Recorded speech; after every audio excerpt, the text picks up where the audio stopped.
trash in our ditch across the road.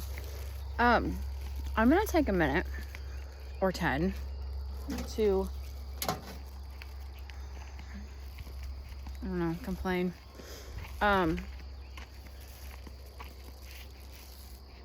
Today was another day. I woke up early. I was gonna go outside. It was gorgeous again outside this morning. Go outside. I was gonna go do my workout, and no, had to go do dogs again. I don't know why that's not on my radar, but I didn't do it yesterday, so we did it Tuesday. My daughter did it yesterday. I do it today. We did it this morning. My husband and my son are gonna finish tonight, and I think our clients are coming home tonight, so done. But I want to choose to stop doing this. And the reason I want to is because I just don't have the time. And that sounds really stupid. And people are like, ugh, lame. It's not that. Like right now, I could be at my sewing machine sewing. And part of my problem is I didn't get finished with my project today. There are 10 left. I am 10 away from doing it, which would probably take me another hour, an hour and a half. And my sewing machine is in the shed that my oldest, his bed is in there because, well, there's just not enough room in the camper for all of us. Could he fit? Yes, there's physically enough beds, but for some odd reason, all 5'4" of me grew really, really tall children. I have no idea how that works. My dad is not tall. My mother is. So maybe they all got her genes. I am not sure. But he would be very, very uncomfortable if he had to try and sleep in the little space in the camper that he could sleep in. The third oldest child actually sleeps the couch, folds out into a bed. He, at this point, just hates to fold it in and out. So he just leaves it as a couch and lays on it. It is horrific. It is bumpy and springy, and it is awful. And I need to buy him, maybe I'll work on that tomorrow. I need to buy him some foam to at least put on it where he lays down. He's even too long for the couch. So, bless his heart. He's had to deal with this. And I'm very thankful that we've all made a lot of concessions, and we've all been we do get frustrated. I get frustrated. They did clean up the camper very nice today, but I get super frustrated that, like, canning and baking, I don't have a place to put, I have baking sheets. I can't even bake. My oven is half of the size of a normal oven. So I can only bake like one little cake pan. Like it's not cake. Yeah. Like you guys would call it 9x13 cake pan. That's what size my oven is. And then it's all on propane. So it also costs a lot more to run. And it's inconvenienced more because then we have to drive into town. We only have little teeny tiny propane tanks. We don't have it pumped in to our house like the rest of the world. So there's a lot of factors to think about. And then the air conditioner keeps up fine. It's also very loud in there, it seems. But then, the more hot air you put in a normal house, it doesn't really make that much of a difference to turn the oven on. Lots of people don't cook inside in the summer. They try and cook outside, or they cook a lot less oven-based things. We do a lot of crock pot cooking.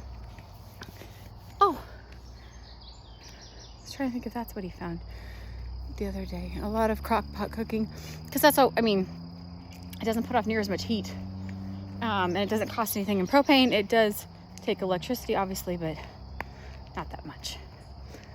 So we've been doing that more, so I can set it in the morning, and then it's just ready at supper time.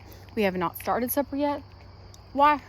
Partially because I'm on my first workout, and I've been talking to you for almost 5 minutes, and that's how long I've been not sewing. So I would work for another couple hours and get all my stuff done, but I can't because I have to also do my walk. I have to figure out supper, which I think we're just gonna make kind of homemade sub sandwiches for supper, so not complicated. And then my son also sleeps in that room, and he's not asleep now, and it wouldn't matter if I would stay in there and work, but I also don't want to greatly irritate the child. So I do try and be a little wary of, I like to stop at 6 to try and be nice. I also have some computer work that I need to do because I'm trying some new stuff on our laser, that sort of thing. So there's just not enough hours in the day, and there's lots of people who say, I can follow you around and find the hours. Okay, you are more than welcome to come find hours, because I don't know where they're at. I do not mess around. I do a little bit of Spanish every day, but it's about 5 minutes. I usually just try and do a lesson to keep up my streak online, or on my app. I don't know what else to do. Just trying to keep up, so that, I'm trying to get ahead so that we can pay for things like a well at our new place, because we cannot move over there until we get a well.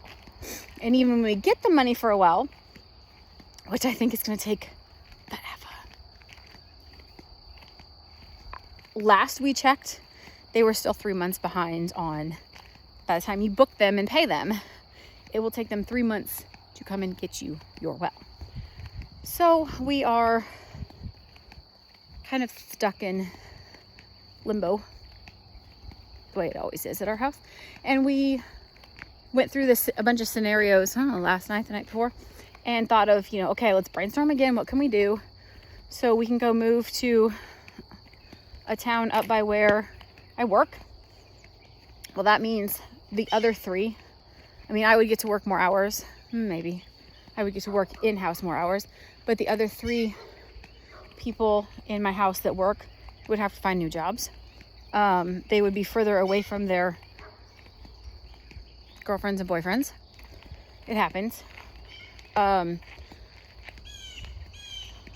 So in making maybe our life easier, it would also make everybody else's life more complicated as well. Land is a lot cheaper up there, so we could sell both the places that we own right now and buy something kind of outright, maybe with a house already. We could sell the new place and just stay here. But remember, friends, this right here on the other side, this beautiful piece of land is about to become 100 houses. 31 acres, 100 houses. Go Marshall County. That's not something that I want anything to do with. I don't want to be anywhere near. And I'm so afraid that our cute little 4 acres is going to be not worth as much with the subdivision in front of it. So we want to try and get out of here as soon as possible. We've talked about taking the camper and going to a local campground. The problem is we do have a shed that has my sewing in it, so it would have to get moved over to the next place. We would have to buy solar to power the stuff in the shed. And then I would have to drive from the campground, which is about 30 miles to the south. Not 30, 20 miles to the south.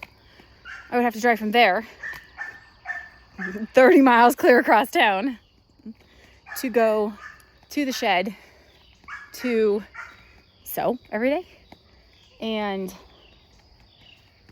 that sort of thing. Kind of a pain in the butt. Do people drive 30 miles? Yes.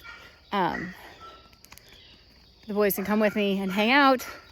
We wouldn't be near, a kitchen or anything like that. It would just be a different adjustment. So we could do that. Then we could sell this place, hopefully. Then we can move in. Lot rent over there, last time I checked, I think was $35 a day. That is an option. Not our favorite choice. Moving the camper is going to be so much not fun. Moving my laser in the shed is going to be not fun, except the shed will pay the company to come and pick it up and move it. But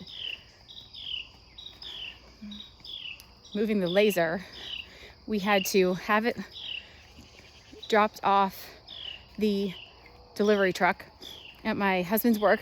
They have a dock, so it was unloaded there. Then it was forklifted onto the flatbed of the work truck, and then they drove it to our place and drove through the yard, and the work truck was just slightly higher, thankfully just a little bit higher than the shed, and the work truck fit right in between the shed and the house, only just barely. So we'd have to get it in there again. Then we're gonna have to try and push the laser up the hill. And it does have wheels kind of built into it, which is fine, but it's heavy, and you have to really secure the CO2 tube, or the CO tube, and make sure that, you know, it doesn't break as we're driving it 15 to 20 minutes across town. So then in the camper, we have 3 slide outs. One is in the living room, and then the other 2 are in the bedroom. So the one in the bedrooms for the bunk beds, you have to get everything out of the middle of the floor, because when it closes, there's basically no gap in there. The 2 sides come in. The one in the kitchen living room area, that one comes in so close that it touches the kitchen island. So we have like a little shelf in there. We've got stuff in there. All have to come out. All have to go somewhere. So you have to take all of that stuff over there. Then you're gonna have to move the camper. Then you have to put everything back in it. And we don't exactly know where the camper's going over the new place yet, because we don't have the well in, and the well can't go in until the septic goes in, because the well has to be a certain amount of feet away from the septic. And they said sometimes, especially in the great county of Marshall, that when they start digging for the septic system, that they'll realize that you have to move it 5 feet this way or 5 feet that way because of rocks. So just another crazy, it's a circle. We got to break into the circle somewhere. And just doubling up on, that's why I was also working at Kroger. I can work at Kroger in the evenings. I can do sewing kind of in the mornings to, mid-afternoon. I don't know. If anybody has any great ideas, I'm open to great ideas. We've tried to rearrange everything. We have no clue. And I'm more of a, throw the baby out with the bathwater, completely start over, clean slate. That did not work. Let's get rid of things and completely start over. So sometimes I'll even throw my hands up and be like, oh, let's just move back and we can go live in Iowa and things will be simpler. Well, they will, until we get all pissed off because we have 3 feet of snow on the ground. And then we remember why we left there in the first place. Because 1, land is expensive, and 2, it's cold in the winter, and then it's just humid as crap in the summer.